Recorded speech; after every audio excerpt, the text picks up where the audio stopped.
This tutorial episode will be about team building. Your deck may only contain 50 cards. This does not include monster cards. You can only have 3 monsters on your team at a time, and in general, you will only ever have 3 monsters. But there are strategies that allow you to have more monsters in an extra deck that can appear in a duel. But that's for a different tutorial.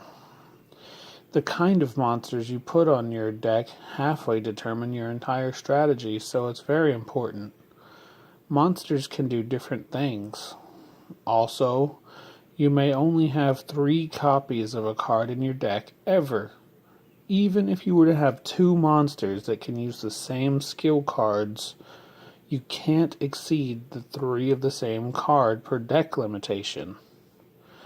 There's a balance that needs to be maintained in a deck, but the balance will change depending on your preference. The standard balance is something like this. You have 3 monsters that you use often, by having 14 to 15 skill cards in the deck for each monster. That way the majority of the duel is you drawing cards for them. Then, put between 5 and 8 breeder and all monsters cards in for support and balance. However, this formula isn't always what is best for you. Sometimes you'll maybe want significantly more cards for one monster and less or even none for another. You could have a deck that has 2 monsters that you use all the time and 1 in just for a decoy or to use all monsters cards only. The balance for that deck would be something like 21 to 22 skill cards for each of the 2 monsters and 0 skill cards for the 1. And still maintaining the 6 to 8 all monsters or breeder cards in the deck. There should be no reason to only use 1 monster. But I suppose you could do that if you want, but it seems like a very bad idea. If that were to be the case, then give the 1 monster as many skill cards as you want, with any leftovers being for breeder and all monsters cards.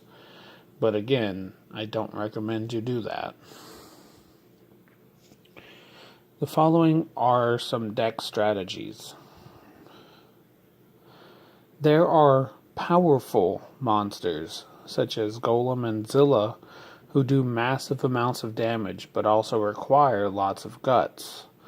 This type of strategy is very good for taking on monsters with lots of life very quickly, but the high guts cost can be a problem, especially if your opponent keeps taking away your guts. A good card to add to a deck like this is Concentrate, which can combine with power moves so that very cheap dodges can't be used at all. Or the environment card, Holly's Encouragement, which reduces the cost of guts for every single card by 1, making these monsters hit for tons of damage and isn't as pricey. Then there are fast monsters, such as Tiger and Pixie, that dodge often and hit for small amounts of damage a ton of times, which is an annoying type of strategy. It is best at doing damage while using very few guts. Good cards to add to a strategy like this is Fierce Battle, as it increases the damage of all moves by 1. Also, Willpower will double the damage of a move or combo if the attacking monster has 2 life or less, and these monsters already have such low life that it would be very likely to happen. Then there are super flighty monsters such as Moochie and Hanger that seem to have unlimited dodge skills. You want to hit them, but they aren't having it. Hanger, for instance, can even add his own dodge cards from the discard pile back to the hand. It's very hard to hit. Typically, these monsters don't have super powerful hits, but instead rely on taking your opponent's guts away instead to try and stall a duel out. Good cards to add to this strategy are Lockdown, to prevent your opponent from hitting hard at all, and Emergency Dodge, which will dodge any move but you lose all guts. Use it when your guts are already very low and it doesn't matter. Finally, there are monsters like Dragon and Phoenix that have moves that can't be dodged, or moves that if dodged give half damage. And there's Centaur and Naga, who have moves that can't be blocked. These type of monsters are great at countering the flighty monsters or monsters who defend a lot. Typically the moves also cost a lot, but it seems worth it to hit pesky targets. Great cards to add to this are In a Pinch, which stops a super flighty foe from using a block or dodge if they have done one already this turn, or Shadowbind, which can be used to stop your opponent from using one exact block or dodge card.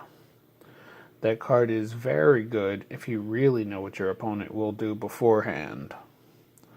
These are only a few examples of strategy types and cards to add to those types. Another good idea is to mix and match some of the previous things I've said and have a well-rounded deck capable of doing many things. Or just combine two of the previous strategies, such as Powerhouse and Can't Dodge, or Flighty and Fast. It's up to you to make up whatever you want. This is the end of the team building tutorial. Have fun and have lots of duels. The game is in the description. Like and subscribe. Share the game with a friend who likes cards, even if they don't know Monster Farm or Monster Rancher.